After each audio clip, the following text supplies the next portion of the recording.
Então, boa noite à turma, né? Boa noite, garotos e garotas dessa turma, de Noite. técnicos que estão se fazendo em preparação aí para o mercado de trabalho a partir desse curso técnico de nível médio, né? Técnico de nível médio em administração, e nós estamos permeando aí esse módulo que é, né, claro, puxando sardinha para o meu lado, um dos módulos mais importantes do curso de vocês, porque vocês estão entrando em contato com teorias sobre o comportamento, né? E como fazer com que esse comportamento esteja em favor do seu progresso aí no mercado de trabalho, na sua carreira e, como nós já colocamos, no mercado de trabalho, que é um mercado que é marcado pela competição, é marcado pela necessidade, né, de demandas de atender ao que o mercado espera, e isso quer dizer que você vai ter que se qualificar, ter que ter diploma, vai ter que estudar, vai ter que atualizar, né? A gente fala hoje dos cursos FICs, que são cursos de formação inicial continuada, ou seja, todo estudo, toda preparação para o mundo do trabalho requer também atualizações. Então nós vamos falando nesse módulo sobre isso, né? Sobre o comportamento. E já caminhamos bastante até essa quinta aula e temos muito também para a caminhada aqui para frente, né? Temos muito para reconhecer acerca do estudo sobre o comportamento humano nas relações profissionais, que é a nossa principal preocupação aqui com vocês. Que vocês entendam o que são as relações sociais e como que elas funcionam dentro do mundo do trabalho. Sobre o roteiro da nossa aula, né? Ou seja, por onde nossa aula vai passar. Primeiro, falar da ética nas organizações, como que ela está presente nisso, e aí eu vou usar especificamente o texto do livro da Elisete Passos, que chama Ética nas Organizações. Eu falei dele na primeira aula com vocês, e hoje eu vou fazer com vocês uma leitura comentada de trechos desse livro, para a gente conseguir fazer o quê? A definição, né, que aí passa por esse roteiro, né, segunda etapa do nosso roteiro da aula, uma definição do que é ética e do que é moral. Eu já falei para vocês e vou reforçar. A ética está ligada à reflexão, o pensamento, a análise, né, o levantamento que nós chamamos de cogitum, né, no latim, que é pensar, cogitar. Então a ética está relacionada ao pensar, e a moral está relacionada ao fazer, ao praticar. E aí pode ser uma prática solitária, individual, mas nós entendemos a ética, a moral, numa ordem de normas, né? Que seria o quê?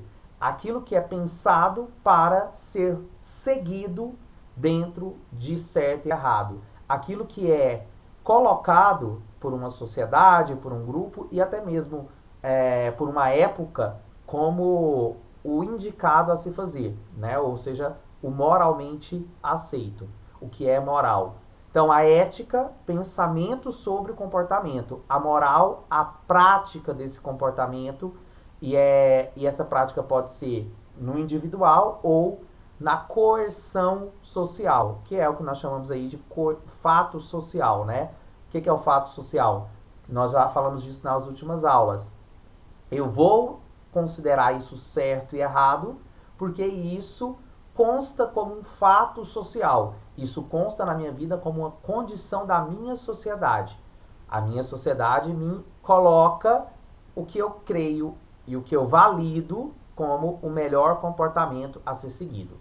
E no terceiro momento desse roteiro aqui, nós vamos fazer uma construção dos princípios norteadores. Ou seja, o que é norteador? É aquilo que dá norte, é aquilo que orienta uma empresa. Então, hoje vocês vão estar bem importantes aí, vocês vão criar, né, vão escrever esses princípios para que uma empresa precisa caminhar. Óbvio, eu vou estar aqui para ajudar vocês, óbvio, eu vou orientar essa atividade para que vocês consigam criar esses princípios norteadores da empresa, que vai estar relacionado com a atividade da aula passada que eu comecei com você. Reforço os princípios das nossas aulas. Você faz parte, respeite Respeito é sempre importante nos nossos laços.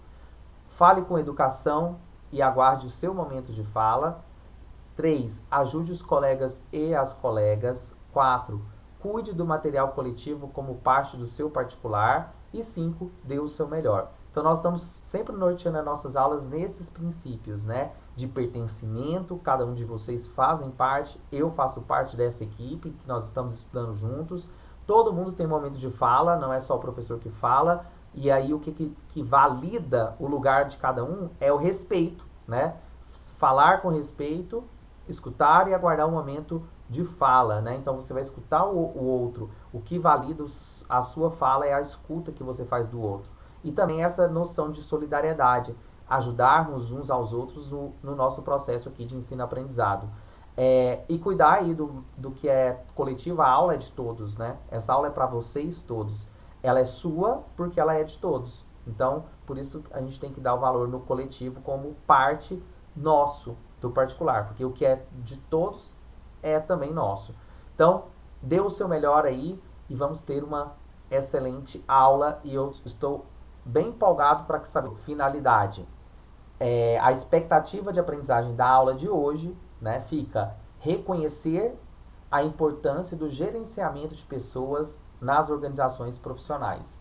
Ou seja, nós já demos conta nas últimas aulas de entender que nós somos formados por relações sociais, que as relações sociais, o meio que os indivíduos são inseridos, desenvolvem os indivíduos desse meio, né? Nós analisamos, inclusive, a partir de teorias sociológicas, de como que esse meio é regulado. É um meio que tem normas, é um meio religioso, é um meio familiar, mas sempre é um meio que leva à formação dos indivíduos.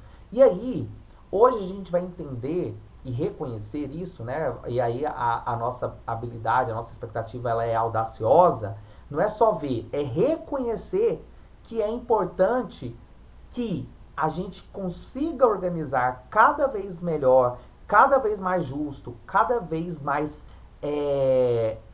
humano as relações, porque são as relações que regulam a formação dos indivíduos. Então, se tivermos cada dia mais empresas, organizações políticas, sociais, econômicas, que funcionem com igualdade, fraternidade e justiça, a gente vai conseguir fazer com que os indivíduos também funcionem como iguais, justos e fraternos. Se trata aqui de dar conta de entender que é preciso gerenciar os grupos, porque os grupos formam pessoas. Então, é aquela velha noção, né? Antes de querer aí pensar em construir a solução de um problema lá no final, no produto final, quando o problema já está feito, é a gente conseguir reconhecer como começa os desenvolvimentos de valores e princípios. Ou seja, se começa na formação de grupos, significa que a gente precisa de grupos cada vez mais gerenciados e norteados por valores. Olha só. Então, eu vou gerenciar, eu vou organizar minha equipe, eu vou organizar meu grupo. Mas a partir de quais princípios? É no princípio de um manda e o outro obedece? É no princípio de inferiorização de uns e de poder dos outros? Porque algumas empresas ainda pautam nessa lógica, que é uma lógica militarista, né, de organizar as sociedades, que é uma lógica, inclusive, atrasada, que é a lógica só da vigilância e da punição, né? Então, esse tipo de gerente, de pessoas que vai organizar esses grupos, que ficam na vigilância e na punição, não consegue desenvolver o melhor das relações sociais, que é o quê? Os valores humanos. Então, ao invés de reforçar a vigilância e a punição, caminhar para entender que os princípios de respeito, de dignidade da pessoa humana são postos dentro da construção coletiva, que ela não é natural, né? Nós falamos bastante disso nas últimas aulas. Ela não é natural. A gente não nasce um ser humano, a gente se torna ser humano. Então a gente não nasceu ser humano e a gente se tornou ser humano pela educação e pelos grupos que nos formaram, e inclusive pelo grupo que nos deu linguagem para nos reconhecer e nos chamar de seres humanos. Então, dentro desse desenvolvimento de ser humano, a gente se coloca aqui como de que isso não é natural, então pode ser gerenciado. Se pode ser gerenciado, pode ser cada vez melhorado, cada vez mais ajustado e organizado. Então é preciso que as relações humanas elas tenham organizações. E dentro de uma empresa, nós vamos ter uma divisão de trabalhos, uma divisão de hierarquia para dar conta disso. Do que? Gerenciar, organizar as pessoas e as relações entre elas. Então, se eu estou falando de que uma empresa ela é composta de pessoas, eu vou saber que vai ter problemas interpessoais, ou seja, entre os sujeitos que formam esse grupo. Mas como serão dados os caminhos de saídas para os conflitos que existem entre as pessoas? As empresas precisam estar preparadas para isso, né? E estar preparada para isso é criar um ambiente organizacional saudável. Quando eu digo ambiente organizacional saudável, pessoal, é que existe algo que a gente chama de clima organizacional. Existem equipes, e geralmente é a equipe de RH, que vai estudar qual que é o clima, né? Qual que é o clima de cada organização. Então, como é que está o clima aqui? Como que estão as relações aqui entre o funcionário e o patrão? Tá estranho? Tá ruim? Isso tem atrapalhado na produção e geralmente, né, como nós já colocamos, pessoas que não estão bem com as suas relações, pessoas que não estão bem no ambiente, elas não vão conseguir dar uma produção melhor. Então, por isso que é fundamental que as relações humanas dentro de uma empresa sejam pensadas, planejadas, que tenham uma equipe de profissionais atentos para conseguir desenvolver, inclusive, algum projeto de conscientização, que eu vou falar muito sobre isso com vocês, quando faltar algo ali, né? Percebe que está tendo um problema ali entre a relação com as pessoas, que não está tendo respeito. Peraí, o que nós vamos fazer para que o respeito seja parte dos princípios desse grupo? Então, existe um grupo chamado aí de recursos humanos, né, ou gerenciamento de pessoas, que nas empresas vão fazer isso. Montar estratégias para melhorar a relação entre as pessoas e melhorar o clima organizacional, para melhorar a produção. Então, é questão de saúde de vida, inclusive, né? Imagina você trabalhar 8 horas por dia do lado de uma pessoa que você está com algum problema emocional, afetivo. Você vai, consequentemente, afetar a sua produção. Então, estar bem, né? Eu gosto daquela expressão vibe, né? Estar numa vibe boa faz toda a diferença.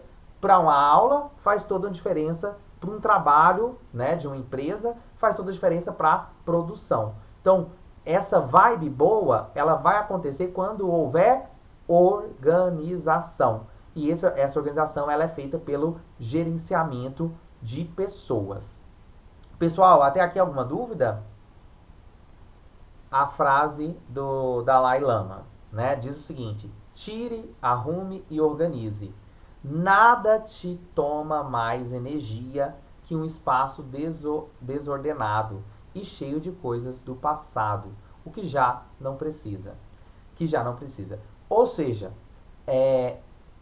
a ideia de que as coisas precisam serem arrumadas, organizadas, tirar, colocar, não só no espaço, no ambiente, mas também dentro dos sentimentos, das emoções, do que passa ali pelas relações, né? Então, colocar a questão de entender que precisa de ter um departamento, de ter pessoas, de ter projetos que se preocupem com isso, é entender que existe o problema, né? Então, na aula passada, quando vocês criaram lá um problema de ética, e eu fiz de propósito, né? Eu pedi para que vocês criassem, desenvolvessem esse primeiro problema para entender que só vai existir trabalho de vocês e trabalho aí de quem for dentro da empresa quando tiver o problema. Então, problema demanda trabalho. Trabalho para solucionar o problema. E aí é entender que existe esse problema não só de organizar o ambiente físico, mas de organizar também as relações humanas. E aí eu coloquei no slide também para vocês. Então, vamos, vamos ao texto, né? Da, da Elisete Passos e o que ela traz aí sobre a ética. Vamos então tentar definir o conceito, dar o conceito, né? Definir, dizer o que é. E aí o texto dela diz o seguinte: nossa sociedade vive na atualidade uma redescoberta da ética. Há exigência de valores morais em todas as circunstâncias sociais, sejam elas científicas, políticas ou econômicas. Ou seja, gente, nós estamos sendo cobrados, né? Estamos sendo cobrados sobre uma existência de valores morais em qualquer circunstância, né? Porque nós pensarmos aí no âmbito político, hoje, agora, numa crise como estamos da moral política, o que mais precisa é o quê? Valores. Nós precisamos de pessoas que reconheçam os valores da vida e que lute pela vida, né? E pela vida de todos. Isso é o quê? Valores. Então nós precisamos disso desde as relações macros políticas, mas também nas nossas relações dentro de casa, com as pessoas que nós convivemos. Certamente essa situação não se pode, se dá por acaso, né? Não pode resolver por acaso aí. Basta observarmos que ela surge no mesmo momento em que a sociedade passa por uma grave crise de valores, identificada pelo senso comum como falta de decoro, de respeito dos outros e dos limites, e pelos estudiosos como dificuldades de os indivíduos internalizarem normas morais, respeito às leis e às regras morais. Então, olha só, nós temos aqui o que ela traz, né, Elisete Passos traz no texto dela é o seguinte, que quando nós olhamos para esse mundo de crise ética, Professor, pode falar. o que seria falta de decoro? O decoro é como se fosse educação. Decoro é, por exemplo, um decoro de uma instância, se a gente pegar, por exemplo, um julgamento. Um juiz precisa fazer um julgamento e lá precisa de um decoro, ou seja, precisa de uma linguagem, de uma educação, de um trato indicado ali entre aqueles sujeitos. Então, isso é o decoro. Por exemplo, quando alguém está lá no julgamento e a pessoa fica nervosa, grita, fala alto, a gente chama de quebra de decoro. Ou seja, ela excedeu aquilo que era colocado como moral daquele lugar. Então, isso é o decoro. Ok? Ah, tá. Obrigada. Então, a Uhum. falta de decoro seria essa ideia de falta de educação. Pessoal, só. Certo. Então, a Eu tô questão. travando. Tá voltou? Tá tranquilo? A questão, Eu tô aqui. Tá travando, desculpa aí, professor. Tá travando aqui o meu. a questão aqui então, essa falta do decoro, né, de respeito dos outros, é entendida simplesmente pelo senso comum, ou seja, quando não se passa por uma análise de estudo, de ciência, como, falta educação, as pessoas não têm mais respeito. Existe inclusive aquela noção, né, de um acargo aí, de um saudosismo, de dizer, nossa, antigamente que era bom, na, na época dos meus pais que eram bom. Inclusive é um saudosismo que não é correspondente de fato com a verdade, né?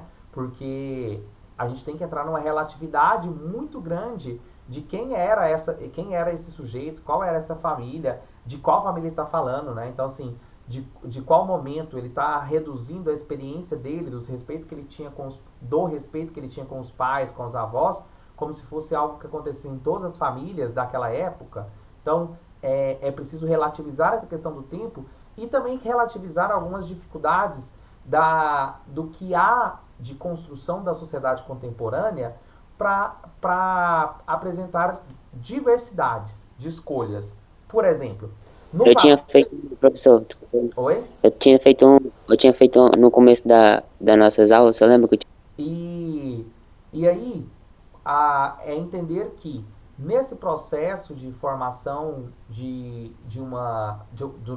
do mundo contemporâneo, um mundo de catálogo, né? Existem inúmeros sites de compras de mercadorias e que você pode escolher uma diversidade de traços na coisa, né? Você pode comprar uma máquina de lavar e trocar, escolher a cor, escolher a marca, escolher o tamanho, escolher a capacidade. Então, a mesma lógica de pensar um produto com traços diversos para escolha também também encontrado naquilo que se dá no comportamento humano, ou seja, na ética.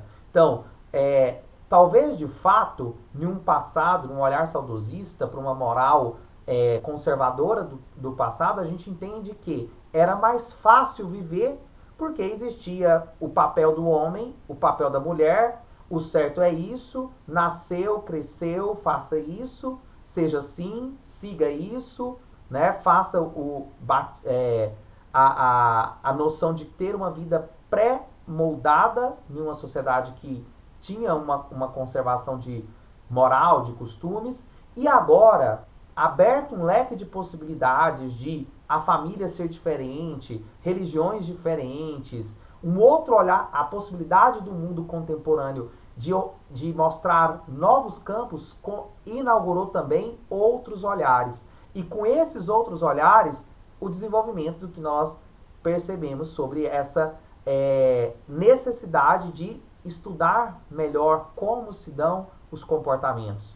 Por que há essa transformação? E peraí, será que é porque mudou? A gente realmente perdeu? Será que a nossa geração atual perdeu o respeito, né? Como diz os mais velhos, o mundo está perdido. Será que estamos perdidos ou nós estamos de fato construindo uma nova moral, né? Uma moral que nós chamamos aí de moral contemporânea. Então, são reflexões, né? Não necessariamente para serem respondidas. A situação pode ser analisada por vários ângulos, entre eles como uma reação dos indivíduos à situação de descaso com que são tratados pelos poderes constituídos. Então a gente tem, poderes constituídos. Por que eu preciso obedecer o meu patrão? Por que eu preciso obedecer o meu professor? Por que eu preciso obedecer o meu pastor, o meu padre, o meu pai de santo? Ou seja, por que existem essas figuras de poderes e por que eu preciso me submeter a isso? Então, a situação que passa aqui é que muita gente não desenvolve uma reprodução do que havia nessa sociedade de uma outra moral que apenas obedecia. Então, a situação do descaso com que são tratados os poderes constituídos pela falta da justiça social, né? Então, a falta de referência de acreditar realmente de que a educação, de acreditar de que os nossos políticos vão desenvolver políticas públicas capazes de resolver o problema da saúde, da segurança, da educação, do lazer. Então, essa falta de perspectiva de justiça social também qualifica um dos ângulos para nós analisarmos essa situação de uma ética contemporânea. Pelo império da razão, que deixa de lado outras facetas do ser humano. Então, será que vamos ser pelo império da razão? De falar, opa, certo é certo, errado é errado e vamos resolver essa crise do mundo contemporâneo? Provavelmente não, né? Porque essa crise se dá justamente porque as pessoas não estão mais conformadas com o sim, não, né? As pessoas já não estão mais conformadas com o cala a boca e pronto, né? Então precisa aqui entender que o império da razão não tem dado conta disso, né? De uma moral assim. As pessoas querem entender por que eu não posso, por que eu não devo. Então, porque eu quero, por que eu não posso? Então, essa face, né, dessa noção. E pela exigência de aceitação cega às leis ou pela utilização de práticas pedagógicas que privilegiam o adestramento e a manipulação dos seres humanos, entre outras. Ou seja, pessoal, eu já marquei isso com vocês em outro momento de aula. A noção de que Será que tudo isso não se dá, como eu estou colocando aí para vocês, quando eu recebo a lei cega, né? O que seria a lei cega? Não faça e ponto. Não me pergunte por quê. Será que isso realmente se justifica? Será que a gente consegue desenvolver melhor a sociedade se a gente conseguir fazer isso? Ou a gente vai apenas adestrar as pessoas, manipulando esses seres humanos para que eles sigam e reproduzam esse padrão, isso que foi padronizado? Em todas as situações, evidencia-se a Pessoal, que horas que é o intervalo? 8h40, né? 8h40. Ok. Em todas as situações, evidencia-se a reivindicação dos seres humanos de serem tratados como organismos vivos, capazes de pensar, sofrer, organizar-se e construir valores. Então, o que nós estamos falando aqui? Que uma empresa, que uma loja, né? Uma loja que vende roupa em um bairro, numa esquina, uma loja pequenininha, e tem ali 3 funcionários, 2 funcionários, estabelece relações humanas, logo, aquela relação humana é formativa, é constitutiva. Em todas as situações, fica claro que os seres humanos, eles não querem ser tratados como máquinas ou como reprodutores. A gente quer ser reconhecidos como pessoas capazes de pensar, de criar sentimentos, e independente se é, como eu falei, uma pequena lojinha de bairro ou uma grande indústria com vários empresários, com vários empregados, com várias estruturas de poder, há de se pensar sobre o ser humano querer ser visto além de máquina, né? Além de uma questão reprodutora. Nós somos gente que produzimos valores, e não só valores financeiros, produzimos valores humanos, né? E que seria aí a ideia da virtude. Nós produzimos virtude, diferente dos outros animais. Na atualidade, a palavra virtude está em um desuso. A palavra moral foi substituída por ética, por ser mais geral e menos identificada com a religião. Entretanto, mantém inalterada a certeza de que a vida humana é constitutivamente moral, pois ela se estrutura em torno de valores. Os projetos de vida, sejam eles individuais ou coletivos, configuram-se a partir de ideias que outra coisa não são senão valores. Nossas ações, das mais simples às mais complexas, pressupõem escolhas que são feitas a partir de valor, que elas vão ter aí para nós. Então, vamos lá. No mundo contemporâneo, a virtude, né, que cai nesse descrédito, a ideia de pensar em o que é um ser humano virtuoso. Os gregos, e eu falei isso para vocês, buscavam muitas questões sobre isso. Quem é o homem? Quem é o ser humano? Qual que é a essência do homem? Como que o ser humano pode melhor viver? Ou seja, atender aí ao virtus, né? A virtude, que seria a virtude do meio termo, que é de mais passo, que é de menos falta, do Aristóteles.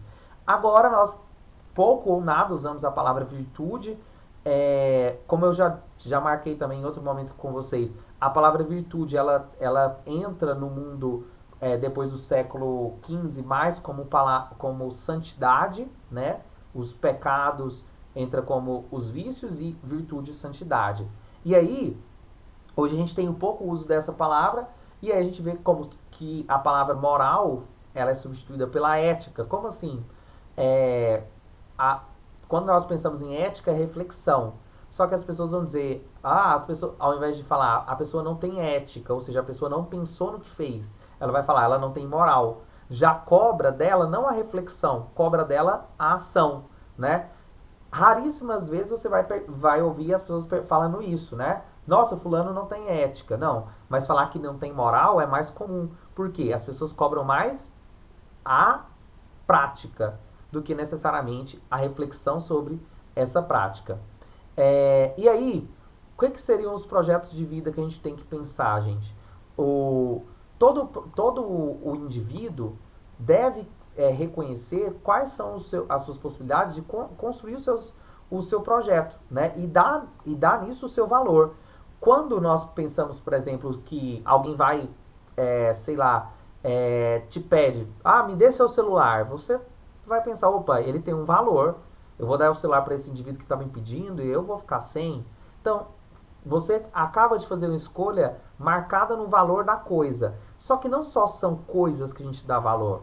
Todo o processo de desenvolvimento do comportamento, a gente vai atribuindo algum valor para as nossas ações.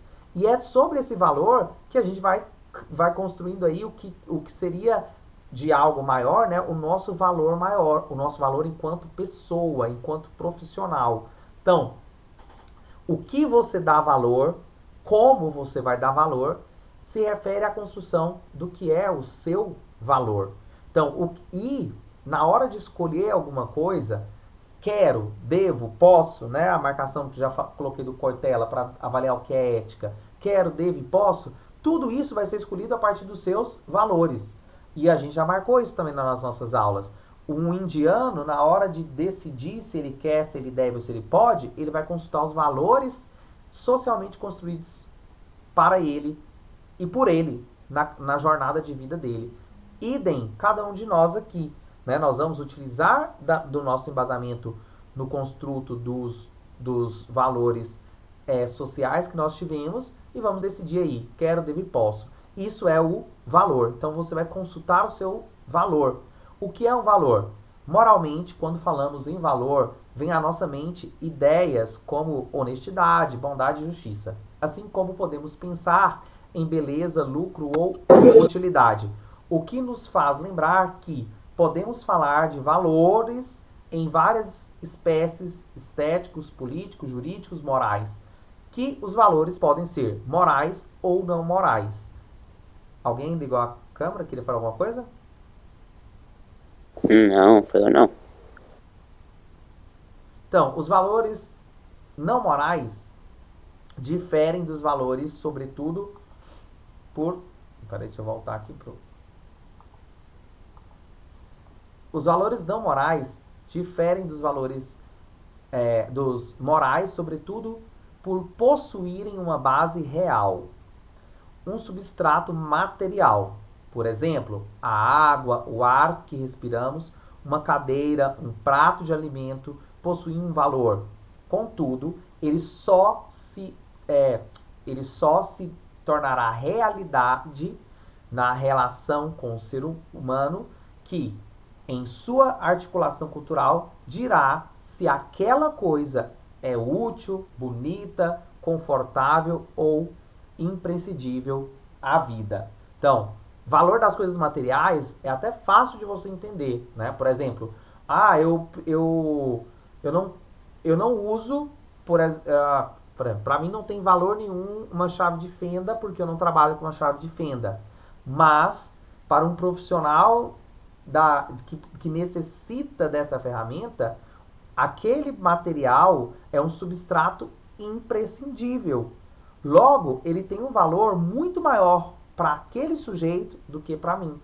Porque na minha profissão outras coisas vão ter valor. Então, quando a gente delimita ou limita aí uma reflexão para construir o valor de uma coisa material, fica até fácil. E agora? E quando eu falo dos valores morais, né? Quando eu falo dos seus princípios de valores morais ou do seu valor como ser humano mesmo, como que a gente vai chegar aí uma mensuração? Como a gente vai mensurar? Como a gente vai calcular o seu valor?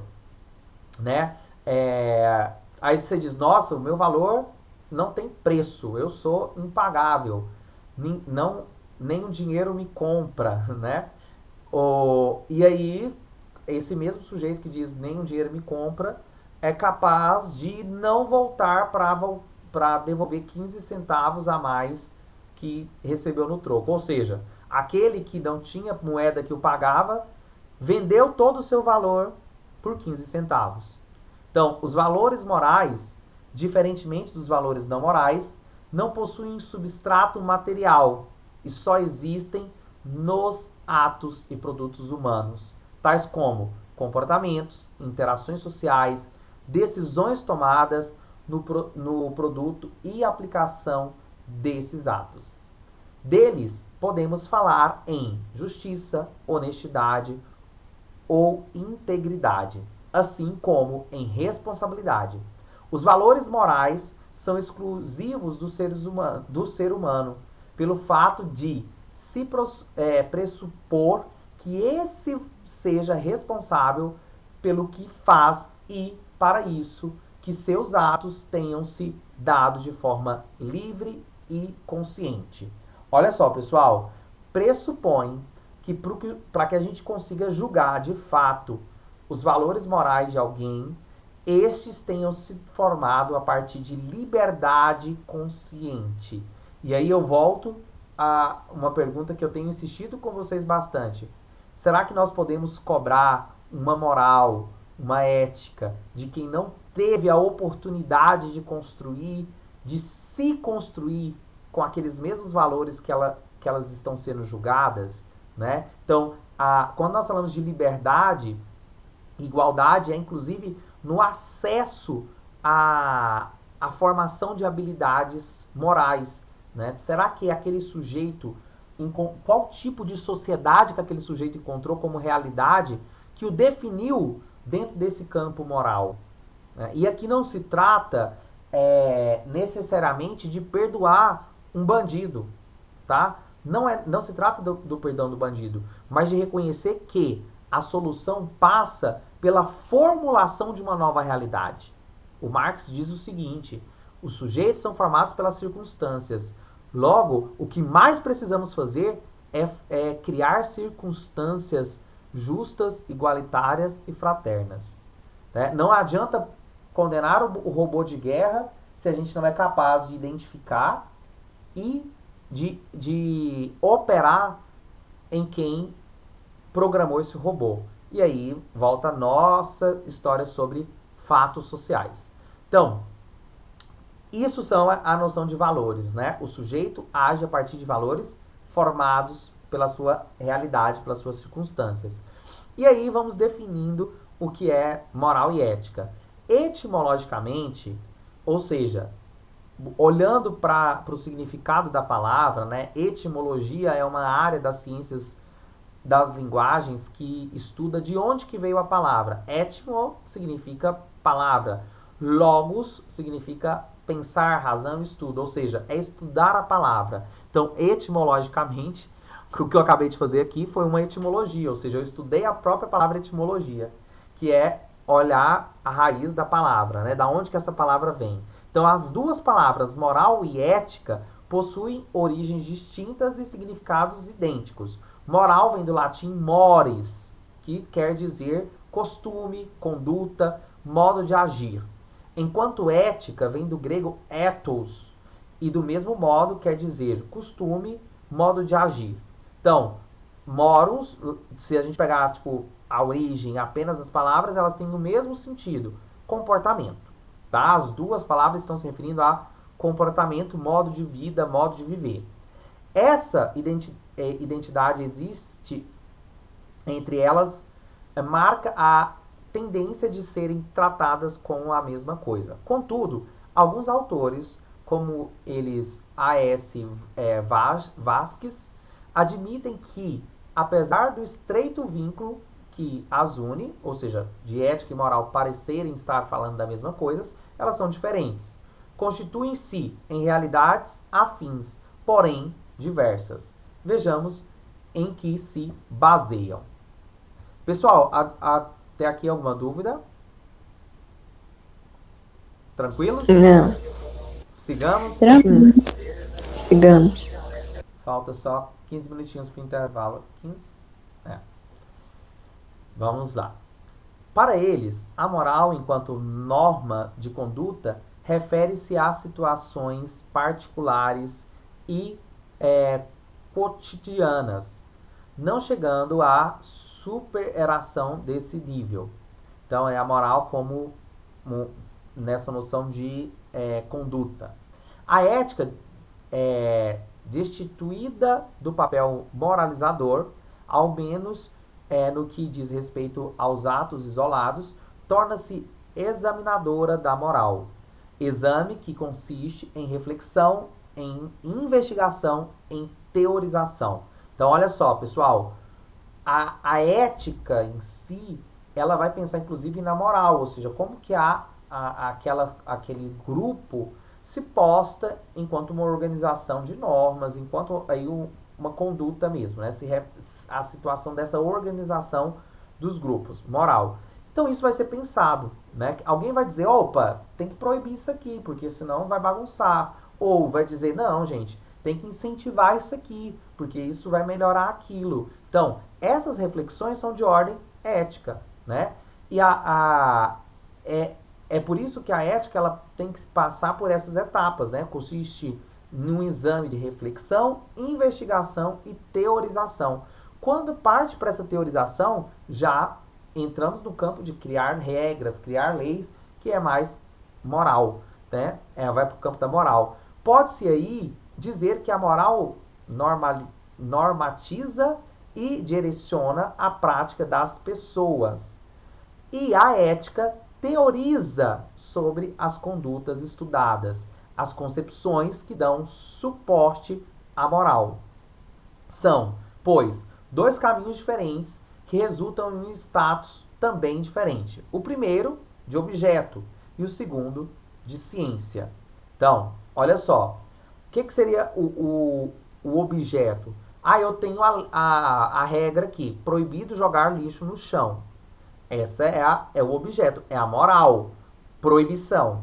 Agora, eu posso ter a ciência, o conhecimento que não se deve jogar lixo no chão, porque o lixo tem que estar dispensado na lixeira, enquanto uma organização, para organizar o ambiente, organizar o grupo. Inclusive, lixo traz doença. Então, existe um monte de ciência, de conhecimento que embasam isso aí.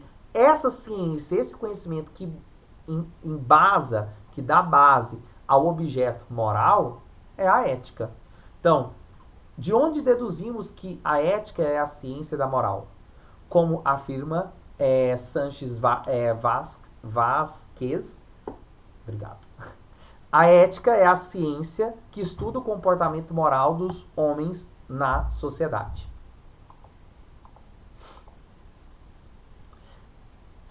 Essa definição nos remete a... Peraí. Vocês viram o próximo slide? Sim. Sim. Vou ter que pegar aqui. Essa definição nos remete a duas questões importantes. O caráter social da moral e o seu aspecto dialético. Pessoal, dialético aqui vamos entender o seguinte. A dialética é o confronto, o conflito, tá? Então, o aspecto de conflito mesmo, de noção de que não é sempre assim, foi posto que é certo, então todo mundo vai seguir. E, peraí, é quem discorda que está errado, ou quem discorda também tem o direito de viver no outro aspecto, né? De um outro lado. Então, ou ainda conviver no mesmo lugar e cada um com caráteres, comportamentos diferentes. O primeiro relaciona-se com o papel que ela desempenha na sociedade no sentido de possibilitar um equilíbrio entre os anseios individuais e os interesses da sociedade. Assim, não existe uma moral individual, ela é sempre social, pois envolve relações entre sujeitos. Diante disso, as normas morais são colocadas em função de uma concepção teórica em vigor, que é quase sempre a concepção dominante. Precisamos dar conta aqui que para virar lei é preciso uma adesão de vários poderes. Então, quando a gente pega, por exemplo, vamos pensar em uma questão moral, né? Era proibido pela República no Brasil, né? A República foi proclamada em 1889, dia 15 de novembro de 1889, República Brasileira proibia manifestações religiosas de grupos religiosos, organizações religiosas que não fossem o catolicismo, né? Não fosse o cristianismo. E aí eles perseguiam, criminalizavam quem, por exemplo, o que a gente tinha ali? a religiosidade de indígenas e a religiosidade de africanos perseguidas e proibidas. Então, o que a gente pode entender aqui? Essa concepção de moral, ou seja, era lei, proibição, vem de uma condição do que era dominante ali. Então, o poder dominante da República, com um conluio direto com a Igreja Católica, faz com que haja a proibição de outras religiões. Então, precisamos entender que essa ética precisa ser revista, né? Esse aspecto precisa ser falado novamente. E aí, foi-se falado novamente, e a gente vai ter, na Constituição de 1988, a liberdade de crença, de credo, né? De liberdade de culto para várias experiências como se dão. Então, o que eu estou pondo aqui para vocês? Que essa visão do que é um caráter moral precisa estar sempre em revisão, né? Uma moral, ela nunca é estática. A gente precisa pensar aí que ela tem que ser vista e revista para melhor justiça e inclusão, né, de outros. Porque se a gente pega uma norma e sempre vai seguir ela, porque sempre foi assim ou deve ser assim, não se perguntando por que essa norma está aí, de que essa norma é fundada, ou seja, o que eu estou falando aqui é repensar a norma a partir da noção ética. Então, no segundo aspecto, é sabido que os valores morais expressam uma cultura, ou seja, aquilo que a gente vai dar valor nas nossas leis, nas nossas normas,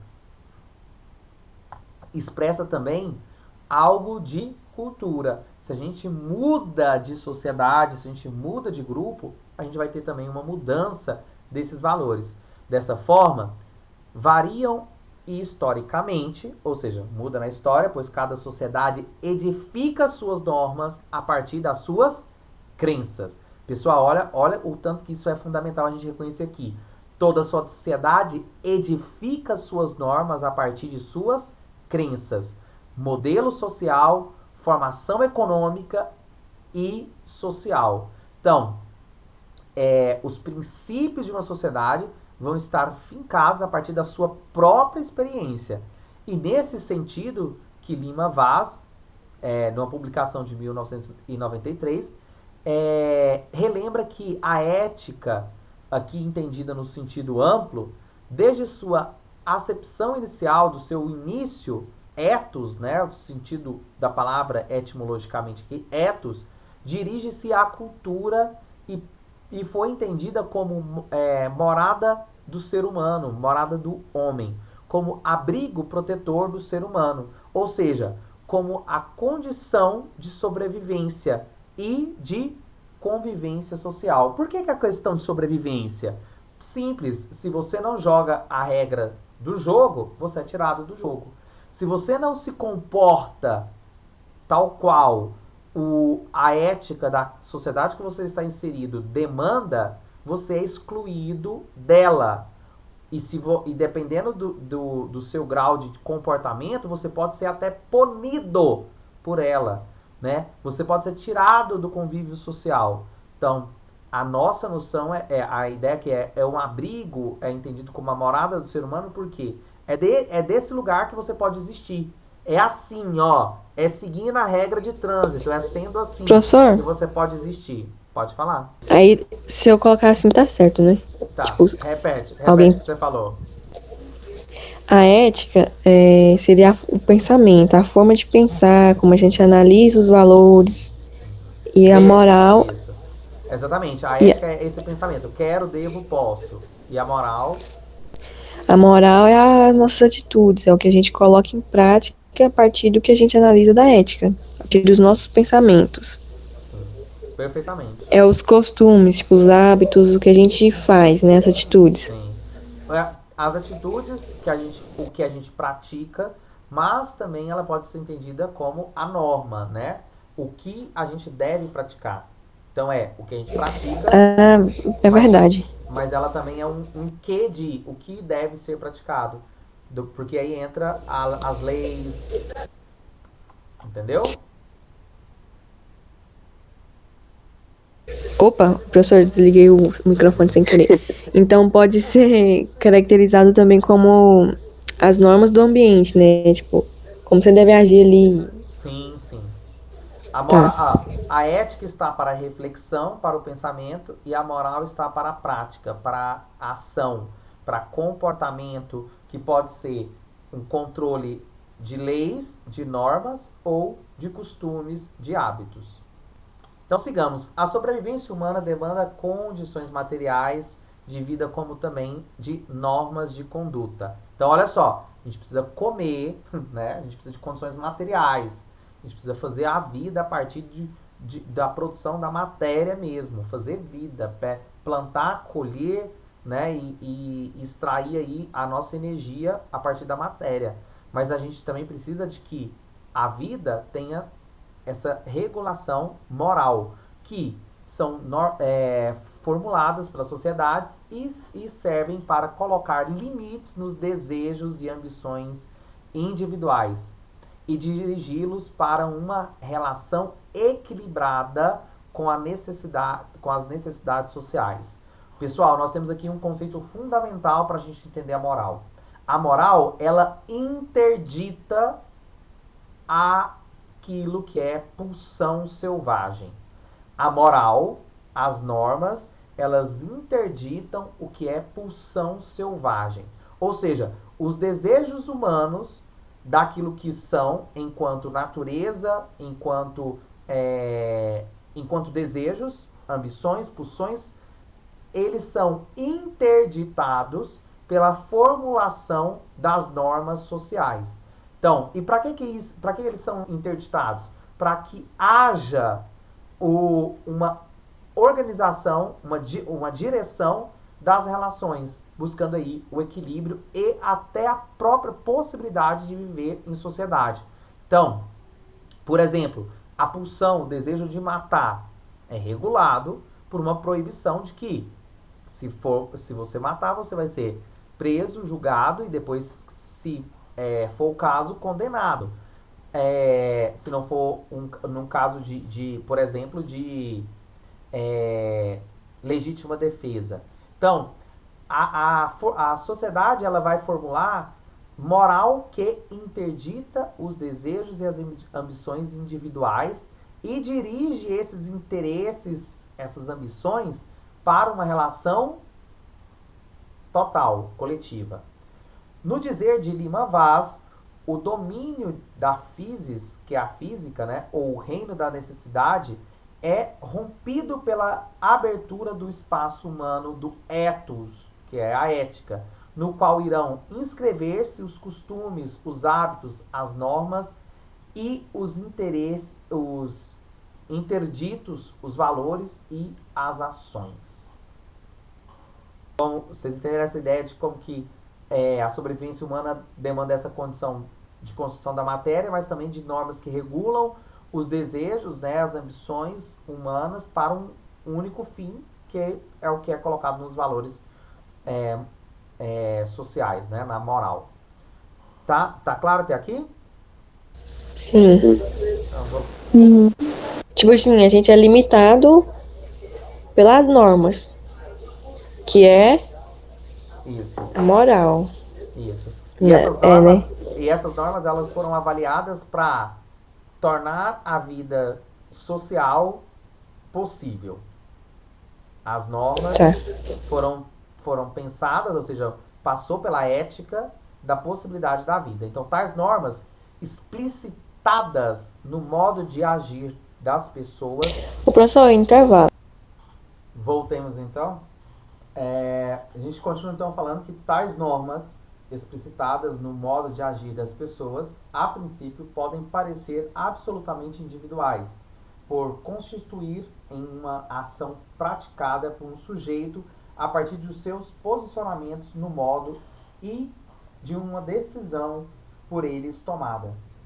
Adquire outras dimensões quando verificamos que esse posicionamento envolve direta ou indiretamente outros indivíduos e que, mesmo apresentando-se como produto de uma escolha livre e consciente do sujeito, de fato ele representa as circunstâncias históricas do agente, sua história pessoal e sua herança familiar e cultural.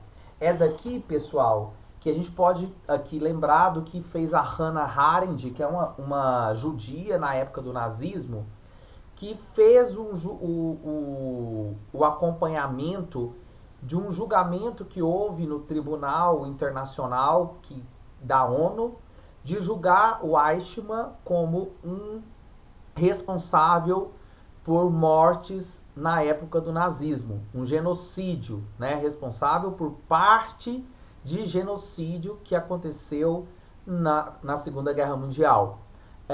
O Eichmann era quem? O Eichmann era quem fazia a autorização para as câmeras de gás, né, onde que matavam os judeus, matavam os prisioneiros do nazismo ali.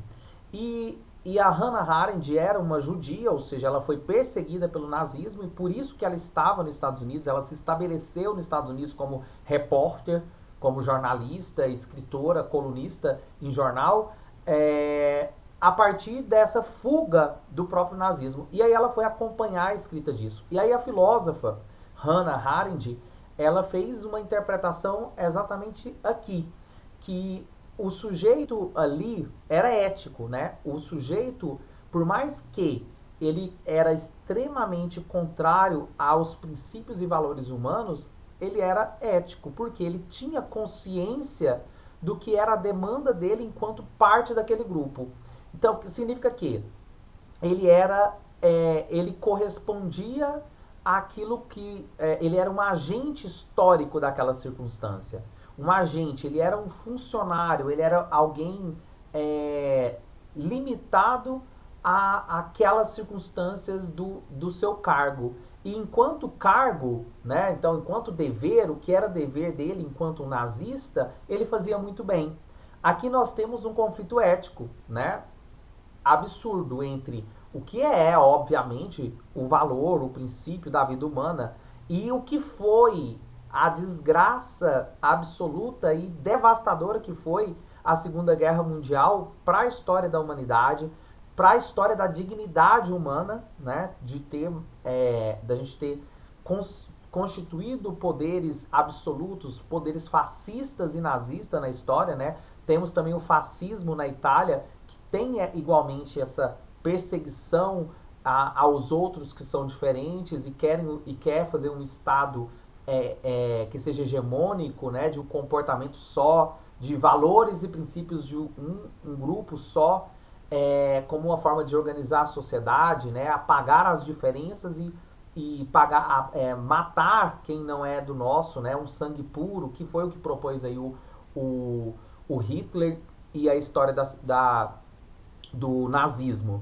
Também a história do fascismo aí, tentando apagar as diferenças. O que a gente tem aqui, pessoal? Que entender que esses sujeitos que ali estavam foram produtos, foram agentes daquelas condições, daquelas circunstâncias. E o sujeito que somos agora e que aqui estamos, somos igualmente sujeitos, agentes das nossas circunstâncias.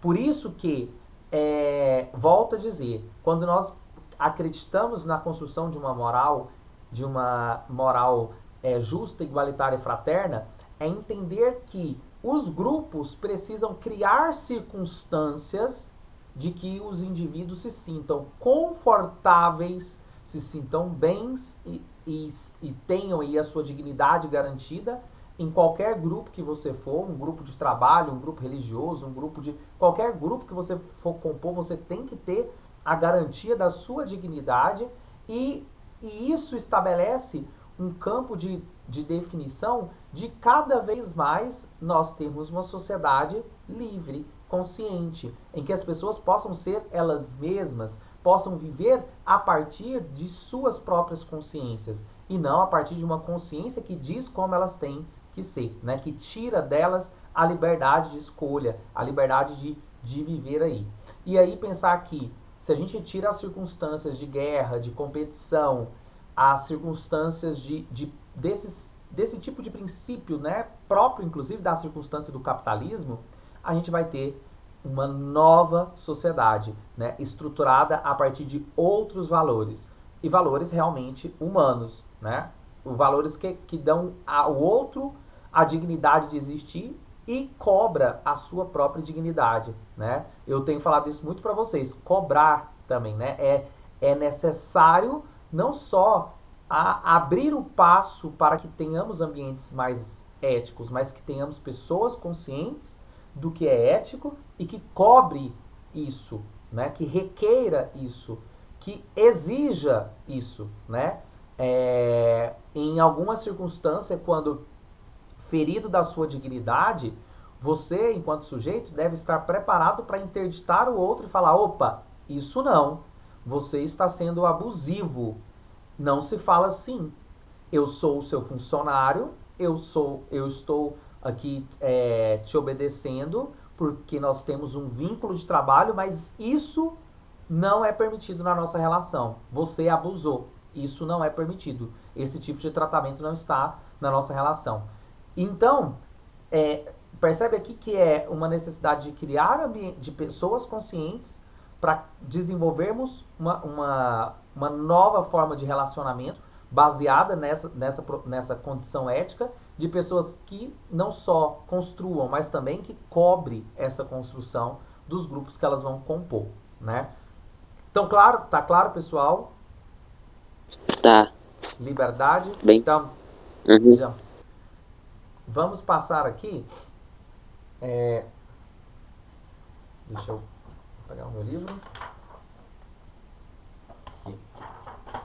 Então, olha só. Apesar de o comportamento moral articular-se com as condições históricas do agente moral, isso não impede que ele possa fazer escolhas e se responsabilizar por elas. Então, não é porque eu simplesmente, então eu nasci numa condição em que a minha realidade mostra que o tráfico, que a criminalidade, de que viver uma vida bandida, né, uma vida fora da lei, é o melhor, né? Inclusive para quem nasceu, né, numa condição assim, é o caminho indicado para se dar bem na vida. Então, se é assim, então significa que aquele sujeito não possa ser responsabilizado pela sua escolha? Claro que não, né?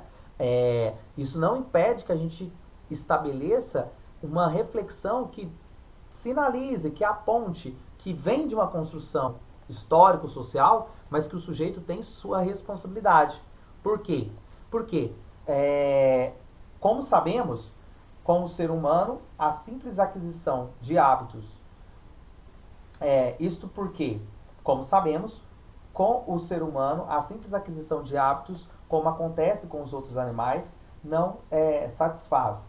Ele reflete sobre o seu agir e busca orientar a sua prática de forma consciente para o que lhe seja significativo, útil, funcional. O ser humano é um animal que faz projetos, que idealiza os fins que propõe alcançar. E isso o coloca em um plano superior. Marx, assim, se refere ao assunto. A aranha cumpre as suas operações que se assemelham às do artesão. As abelhas envergonham muitos arquitetos com a construção de seus cubículos de cera. Mas o que, de início, distingue o pior dos arquitetos da melhor abelha é o fato de que ela constituiu primeiro na cabeça o cubículo antes de fazê-lo de cera. Então, olha só, a noção aqui de um ser que é capaz, né, de pensar e depois realizar. Então, assim nós enxergamos o ser humano nas ciências humanas, como não como um produto em si do que foi feito com ele, mas o que eu já marquei na última aula com vocês, o Sartre, né? Daquilo que o sujeito faz com o que fizeram com ele. Então, apesar da gente ter esse comportamento artificial vindo de uma demanda histórica já marcada, a gente tem, enquanto seres humanos, a capacidade de adquirir os hábitos e pensar sobre esses hábitos que nós adquirimos, né? E é por isso, dado essa capacidade humana, que a gente vai pensar, inclusive, que os presídios não deveriam ser escolas do crime, e sim espaços para uma ressocialização em que os indivíduos pudessem reconhecer a formação da responsabilidade, tomada de consciência de responsabilidade e conseguirem voltar para um funcionamento social, né? Serem inseridos socialmente, como realmente demanda o texto da lei que tira alguém e depois recoloca ela no convívio social, né? Que projeto tem de inserção desse indivíduo? O que houve lá dentro de construção, né? Houve mais construção do reforço da ideia de que a criminalidade é o melhor caminho? Ou isso foi tirado? Como que isso foi tirado? Como que isso foi oportunizado a esse sujeito? Com arte, com educação, com cultura, que nós já vimos aqui que o ser humano é o produto disso, né? Da sua cultura, da arte, da educação que ele recebe. Então é sobre como enxergamos esse animal, que é um animal que vai além dos hábitos da vida selvagem, né? Que é esse animal que constrói o que pensa. Então, porque a gente constrói o que pensa, a gente pode então construir comportamentos. É esse sujeito da prática moral, real, histórico, consciente e dotado de condição de escolha, ou seja, de liberdade. Então, precisa dar conta de que para cobrarmos uma noção moral, o sujeito moral precisa dessa prática real, histórica e consciente, dotado da sua consciência de escolha, né? Ou seja, de poder viver diferente do que vive. O ato moral é exclusivo do ser humano porque este é o único dotado de consciência, de liberdade e de poder de decisão. Nesse momento, entra em cena a problemática da liberdade interior, da liberdade de escolha. É possível falar de uma liberdade livre, de um sujeito livre, quando sabemos de todos os condicionamentos a que ele se acha submetido? Acreditamos que a partir do momento em que ele projeta o que executará depois, sim, né? Então, se a gente consegue projetar o que a gente pensou, significa que a gente consegue, de fato, mudar o que a gente faz. Claro que não estamos pensando em uma situação de absoluta liberdade sem nenhum tipo de limitação casual. Mas, por outro lado, o ato moral também não é arbitrário, né? Não significa que, porque é moralmente constituído assim, ele faz. Então, ele depende de condições e de circunstâncias que fogem ao controle do agente. Então, olha só, pessoal. Se nós pensarmos nessa ideia de liberdade, e a liberdade precisa ser colocada, né? A gente vem marcado com essa noção de livre-arbítrio, fazer, e a liberdade aqui é entender que as pessoas não só fazem o que querem, né? A ideia não é a liberdade de fazer o que querem, mas elas só vão fazer o que foi possibilitado para elas idealizarem, para elas pensarem. É se tratar que as condições de liberdade são tão importantes quanto a própria noção de liberdade. Dar condições de pensar a vida, de entender as complexas relações humanas e dessas formar alguém de fato livre, né? Livre para escolher viver assim ou não. Então, assim a liberdade, que acreditamos fazer parte do agente moral, não implica... Tá cortando aqui, deixa eu voltar. Então, não implica ausência de condicionamentos. Ao contrário, ela dá-se dentro desses condicionamentos, o que força o sujeito a tomar decisões conscientes.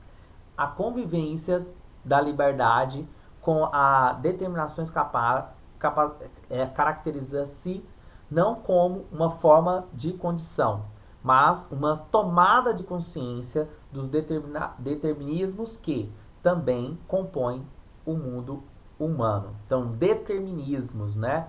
Existe determinismos daquela condição, existe saída desses determinismos. E, pessoal, é muito difícil avaliar, né? Até que ponto sai de um determinismo e entra numa liberdade de fato, né? De sair daquilo que o sujeito realmente recebeu como determinação histórica, social, econômica, a classe social em que nasceu, né?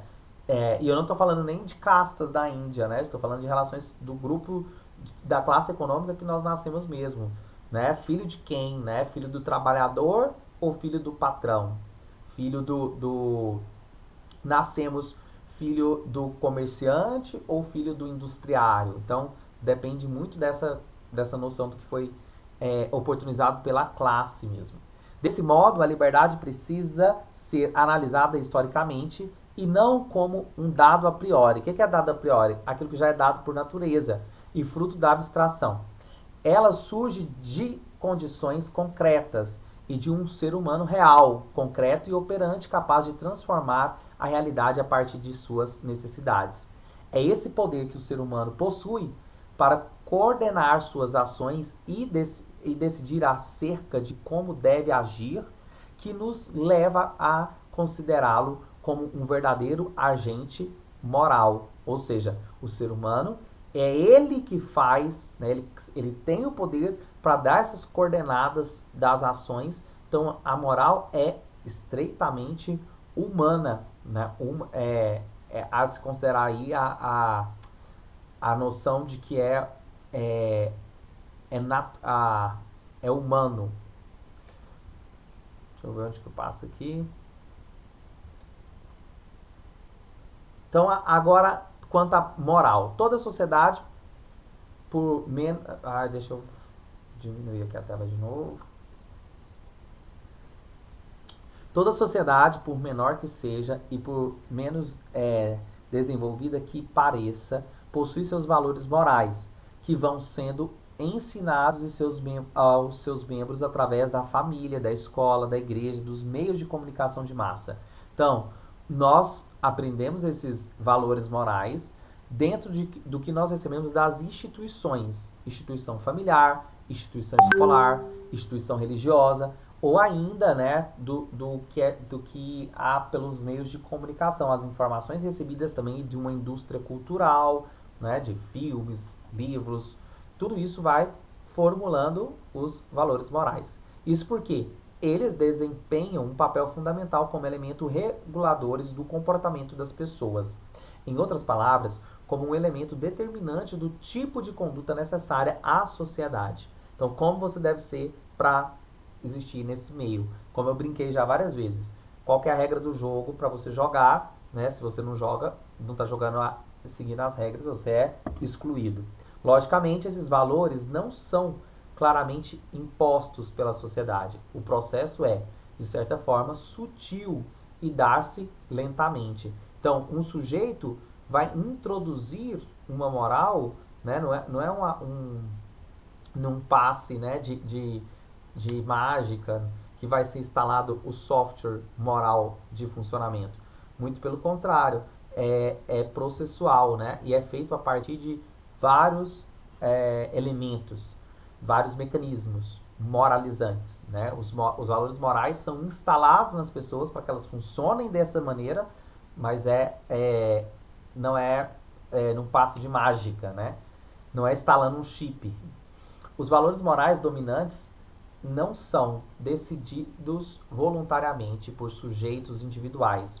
Eles emergem da própria experiência do grupo humano e vão se cristalizando. Então, quando nós falamos, por exemplo, da defesa de uma moral conservadora, esses valores morais, eles não são inventados, não são aqueles sujeitos que estão ali defendendo ele que inventaram aqueles valores. São sujeitos que estão defendendo valores socialmente construídos, né? Quando se pega aí indivíduos que se organizam coletivamente para defender, por exemplo, o valor do patriarcado, né? Defender uma ideia de que tudo tem que ser centrado realmente no homem, no pai, né? E a mulher, cabe a ela um papel de submissão. Quando você pega esses indivíduos que defendem esse tipo de questão, eles não estão eles mesmos inventando isso. Eles não foram decididos por esses indivíduos, não foi voluntário. Eles estão emergindo da experiência do grupo humano que eles formaram e isso vai sendo cristalizado. Então, ao serem socializados, vão se tomando consenso entre os membros da sociedade. À medida porém, que se teoriza sobre essa moral, toma-se consciência dela, explicitando-se preceitos e, então, tenta-se buscar hegemonia, ou seja, uma forma só, um jeito só, uma maneira só, pela persuasão processada pelos meios educativos e comunicativos. Então, preste atenção. Então, quando se coloca aí uma nova moral, uma nova forma de fazer, ela vai sendo passada pelos meios educativos e comunicativos, como nós já marcamos aqui, os papéis das instituições religiosas, familiares e escolares, né, que atendem também, né, não são neutras, elas atendem aos princípios. Pessoal, alguma colocação? Não. Então, a prática moral em nossa sociedade, a sociedade contemporânea, mais do que qualquer outra, acreditou nos poderes da ciência e da técnica. Os poderes da ciência e da técnica como forma de proporcionar aos seres humanos uma vida de abundância material e de felicidade. Nós desenvolvemos, pessoal, inclusive é fato de que hoje nós temos tecnologia para acabar com a fome no mundo. Temos tecnologia, temos condição, temos técnica, temos ciência. Só não tem ciência social para que isso seja distribuído, né? Mas ciência para ser feito tem dinheiro, tem capital capaz de produzir abundância, né? A miséria, ela não existe enquanto uma questão de fato. A miséria, ela é uma questão de construção, porque se existe abundância para uns e miséria para outros, é porque a miséria, na verdade, ela não é um fato, ela é uma condição. Então, a gente já produziu técnicas na sociedade contemporânea como forma de proporcionar aos seres humanos uma vida de abundância material e de felicidade, de condição, de conforto. De certo, seus avanços fez com que os indivíduos experimentassem poderes nunca vistos. Isso nos leva a crer que elas se correspondem corretamente aplicadas, só seriam motivos de benefícios em todos os campos. Entretanto, a condução que o próprio ser humano lhe impôs fez com que a ciência e as técnicas deixassem de ser grandes promessas e se tornassem em perigosas ameaças. Primeiro, porque elas não foram colocadas a serviço de todos. Depois, porque elas, longe de libertarem os indivíduos, os tornaram seus escravos e ainda transformam-se em possibilidades de perigos ecológicos, de guerras nucleares, entre outras. E aqui, pessoal, a prática aqui de uma moral, a Elisete Passos está chamando a atenção para como que a gente, primeiro, dá conta de um mundo que produz abundância material, consegue, ou seja, desenvolver eticamente técnicas para uma vida de abundância, e porém, ou seja, a gente tem ciência, tem técnicas, porém a gente vê que nós temos nos tornado escravos dessa ciência, dessa técnica. O mundo tem produzido sem consciência de extração da matéria-prima, ou seja, a gente está a vários passos de perigos ecológicos, já estamos passando por efeitos colaterais, né, de um aquecimento global, enquanto formas de inconsequências de produção. Então, o que é a inconsequência de produção? É extrair matéria-prima sem consciência ambiental, explorar a natureza para produção de riquezas, e riquezas essas que nem chegam na mão de todos, né? Então, é sobre essa extração inconsequente, guerras nucleares que estamos aí passando por vários flertes, né, do mundo contemporâneo com guerras nucleares, nos mostra como que é contraditório, né? A sociedade que desenvolve pensamento, desenvolve técnicas, desenvolve ciência, e aí cria ciência para poder, cria ciência para ser contra a própria vida, né? Cria ciência para produzir mais desigualdade, ou para continuar garantindo as desigualdades da nossa sociedade. Então, aí é que está, né? A gente tem que pensar que o desenvolvimento de uma sociedade ética e moral se passa realmente pela transformação de uma construção de uma nova forma de fazer. Ou seja, vinculada à ideia de que a gente é capaz de desenvolver uma nova forma de sociedade. Por isso que uma empresa também tem sua responsabilidade ética e também as suas responsabilidades sociais, né? Uma empresa precisa pensar ecologicamente, porque para essa empresa continuar existindo, ela precisa do meio ambiente.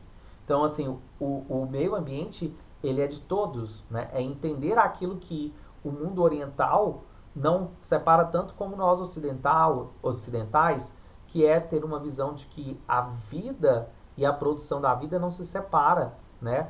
Não é, o trabalho não vem à frente da vida, né? Se eu não tiver a vida garantida, por exemplo, agora em tempos de pandemia, se eu não garanto a vida, como que eu vou garantir o trabalhador, né? CPF cadastrado como no certidão de óbito também não paga imposto, né? O CPF que for cadastrado também no certidão de óbito vai ser mais um desempregado, né? Não vai ser mais um desempregado, ele não vai produzir mais também para o mundo. Então, é entender que não se separa a vida de formas de viver, ou de organização, ou de trabalho. É entender que ser ético é conseguir pensar que a vida e a vida do ser humano é o que de fato importa nas relações, né? De estarmos em cooperação para isso, para garantir vida e vida para todos.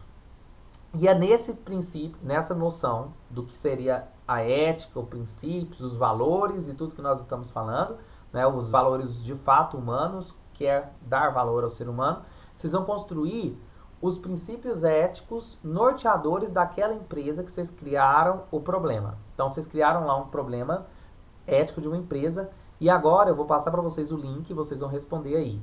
Qual que é a missão dessa empresa? Então, é uma empresa que a missão dela sei lá, uma empresa que cria uma gráfica que cria livros. Então, qual que vai ser a missão dela? Produzir livros para divulgar conhecimento e transformar vidas. Então, vai ser a missão. Então, o que que ela se propõe? Por que essa empresa existe? Então, produzir livros. Por isso que eu falei, vocês vão criar aí essa missão. Depois, vocês vão criar os valores, né? Que são os princípios em que acreditamos. Quais são os princípios que nós acreditamos dentro dessa empresa? Então, quais são é sobre o valor da vida, o valor ao meio ambiente, né? Então, quais são os valores organizacionais? Quais são os princípios que essa empresa se organiza? E qual que é a visão de futuro, né? Qual que é a visão para o futuro? O que que essa empresa ela se propõe de pensar no futuro? Qual que é a visão dela de futuro? Então, direcionar aí qual que seriam as estratégias dessa empresa para construir esse novo futuro, né? Do que ela visualiza. Então, a visão é direcionamento para um outro olhar, o que queremos ser, né? Então, essa é a visão do futuro. Queremos nos tornar a maior produtora de todinhos do Brasil. Então, por que vocês vão fazer isso? Vocês vão ver que, até mesmo quando vocês forem, quem já foi, não sei se vocês já lembraram aí de alguma empresa que vocês chegaram na porta, tava aí um cartaz escrito missão, visão e valores da empresa. Muito comum a gente encontrar em consultórios médicos, em comércios, essa definição aí do que nós chamamos de norteamentos da empresa. Missão, visão e valores, ou missão, valores e visão. Então, vocês vão criar aí essas missões, visões e valores para a empresa que vocês apresentaram na aula passada. E eu vou mandar o link para vocês fazerem isso agora. Ok? A gente vai ter que fazer